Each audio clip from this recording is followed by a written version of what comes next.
le sujet suivant, celui de l'inclusivité en entreprise, dans le milieu professionnel et des actions qu'on peut mettre en place pour lutter et au nom de la cause LGBTQ aussi. C'est très important, donc je suis très content d'accueillir sur scène le président et directeur de la publication de Tétu, Albin Servian.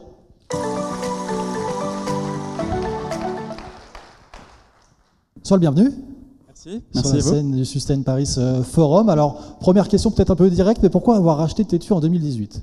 Alors, je suis fou parce qu'en fait, je suis entrepreneur dans le digital et la tech depuis 20 ans. J'étais à Londres pendant 8 ans. Il y a effectivement 4 ans, je me suis rendu compte que Tétu, pour la 3e fois, était au tribunal de commerce. Alors qu'en Angleterre, il y a 3 médias LGBT qui vivent très bien, puis ils ont su se réinventer. Je me suis dit, oula, il y a un problème en France. Et Tétu, c'est pas une marque qui peut disparaître. Voilà, donc avec quelques amis, on s'est rassemblés pour relancer Tétu et ça fonctionne plutôt bien. Alors, pourquoi Tétu doit fonctionner ? Parce que ça fait 25 ans que Tétu promeut des valeurs de diversité plutôt positivement dans la société française. Alors les sujets ont évolué, les débats ont évolué. Néanmoins, il en reste qui sont très importants. Plus 15% d'agressions homophobes par an en France. Voilà, ça c'est une première raison. Et aussi, deuxièmement, c'est un sujet un peu plus éloigné, mais assez finalement associé, c'est que je me suis rendu compte que la France était en retard sur des sujets d'inclusion et diversité LGBT en entreprise par rapport à l'Angleterre, qui est très en avance sur ces sujets-là, avec beaucoup de rôles modèles dans les médias, en politique, dans le sport, des chefs d'entreprise. Vous remarquerez que dans le FT, chaque année, l'équivalent des Échos, on va dire, ou Le Monde, il y a un classement des top 150 exécutives LGBT alliés en Angleterre. Voilà, c'est quelque chose qu'on n'a pas en France, on manque de rôle modèle, on est en retard sur ces sujets-là, donc c'est un petit peu le sujet de la présentation aujourd'hui. Parfait. Est-ce que tu peux nous parler de Tétu Connect qui, lui, va s'intéresser encore davantage au monde de l'entreprise ? Pourquoi s'être intéressé justement à ce monde de l'entreprise en particulier ? C'est un peu lié à ce que je vous ai dit avant, c'est que je me suis rendu compte que dans le monde de l'entreprise, en fait, en Angleterre, il y a beaucoup d'avance par rapport à nous. Peu d'exécutifs français se sont exprimés sur le sujet. Et quand vous regardez Tétu, maintenant, vous avez des LGBT qui parlent dans Tétu. On parle du monde de l'entreprise, il y a une section entreprise, il y a des CEO du CAC 40 qui parlent d'inclusion et diversité dans Tétu. Ça peut paraître bizarre dans Tétu, mais il y a Frédéric Oudéa l'année dernière, et bientôt Nicolas Hieronymus, aussi le patron de L'Oréal. Voilà, donc on a développé au lancement, l'idée étant, on a gardé le magazine, mais une version beaucoup plus premium, mais on a développé tout un écosystème autour de Tétu, dont Tétu Connect, qui est un think tank autour de sujets de diversité et d'inclusion en entreprise. Voilà, donc il y a une quarantaine d'entreprises dans ce think tank, mais je vais vous en parler un petit peu juste après. Justement, je te laisse la scène pour justement développer ce que vous avez théorisé comme le business model de la diversité. Je te laisse le développer à notre audience. Voilà. Donc en fait, il me reste 5 minutes 20, mais ça devrait suffire pour non pas vous faire la promotion de Tétu ou vous convertir à Tétu, mais plutôt pour vous parler du business model de la diversité. En quoi ça impacte la marge d'exploitation des entreprises. Voilà. Donc, derrière moi, vous voyez la dernière une de Tétu, c'est un point de démarrage. Donc vous pouvez voir, c'est Bilal Hassani qui est en couverture, qui est désigné personnalité LGBT de l'année.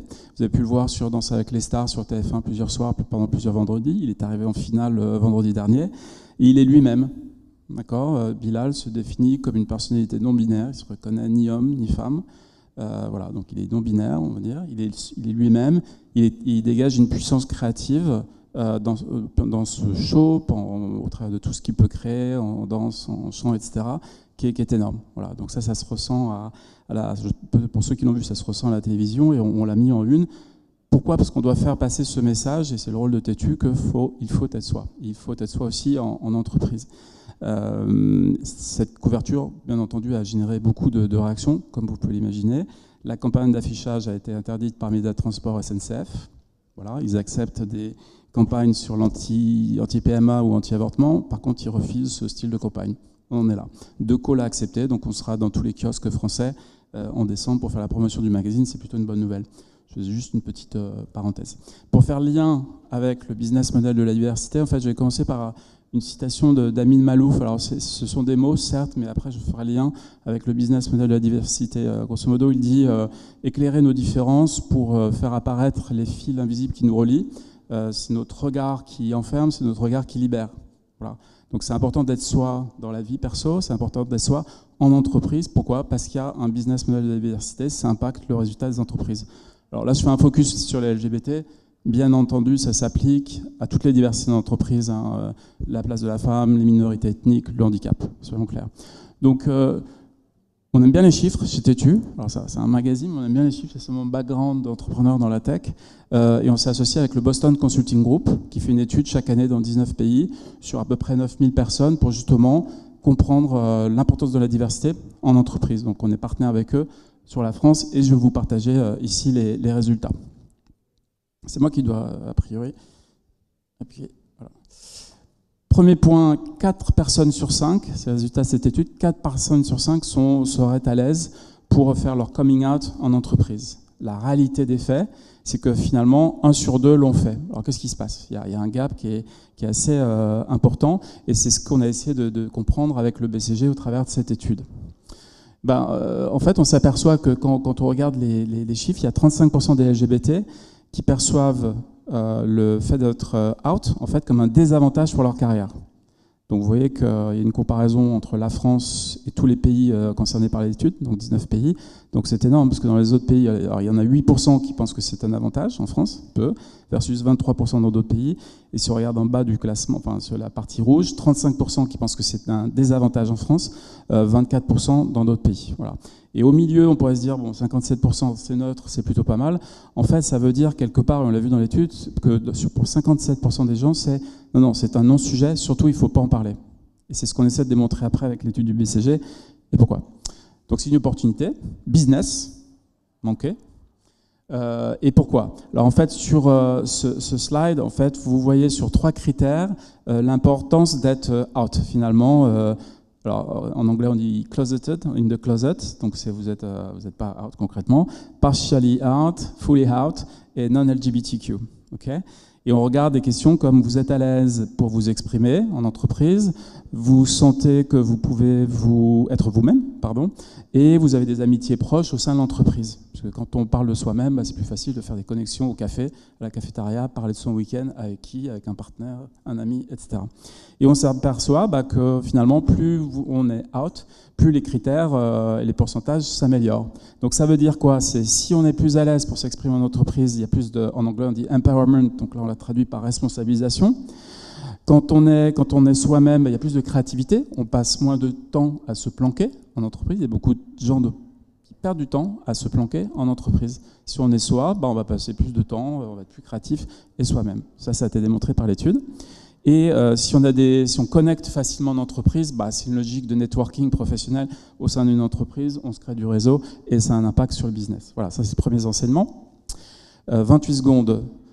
Quand on regarde sur des entreprises qui ont des critères de diversité en dessous de la moyenne ou au-dessus de la moyenne, on s'aperçoit que celles qui sont au-dessus de la moyenne gagnent 19 points en termes de revenus dépendants de l'innovation, donc à 45% pour celles qui sont au-dessus des critères de diversité. Donc ça, c'est important. Et je vais revenir un petit peu. Et ça n'apparaît pas là, mais il y a une slide sur la partie marge d'exploitation, d'accord, sur les mêmes critères. On s'aperçoit qu'il y a un gain de 9% en termes d'EBITDA, donc en marge d'exploitation. Voilà, donc ça, c'est très concret. C'est sur 9000 personnes, 19 pays, et à peu près 600 entreprises. Donc ça démontre finalement qu'au-delà des mots que je vous ai cités tout à l'heure, la diversité, alors LGBT, mais plus largement, on est bien d'accord, et la richesse de talent dans une entreprise impacte les résultats d'une entreprise. Voilà, donc Tétu, pour conclure, ce think tank justement nous permet, compte tenu du retard français, nous permet de partager des best practices avec des DRH, des DIRCOM, responsables du RSE, responsables diversité. On le fait avec une 40aine d'entreprises. France Télévisions, la French Tech récemment, Heineken, Moët Hennessy, Salesforce nous ont rejoints avec WeWork. Et il y a à peu près une 40aine de partenaires qui ont rejoint le think tank. Ça se fait au travers de dîners, débats avec des DIRCOM, des RH, etc. Récemment avec la patronne d'Air France, très attachée sur ces sujets-là, avec le patron de Yahoo. Plus récemment avec Cédric O, le ministre du numérique, et toute la French Tech aussi, qui s'engage sur ces sujets-là. Il y a beaucoup de jeunes à la French Tech, pourtant la diversité n'est pas forcément un critère bien adressé dans la French Tech, paradoxalement, actuellement. Voilà. Ou encore demain, un dîner un petit peu plus lourd avant Noël, mais qui est important, c'est Séroposité au travail. Voilà, on a 60 personnes, c'est full, mais c'est ce style de débat qu'on veut créer avec ces entreprises pour onboarder plus d'entreprises, plus de salariés, et au final, améliorer ces critères de marge d'exploitation que je vous disais avant. Je crois que je vous ai à peu près tout dit, je suis dans les temps. Merci à tous. Bonne journée.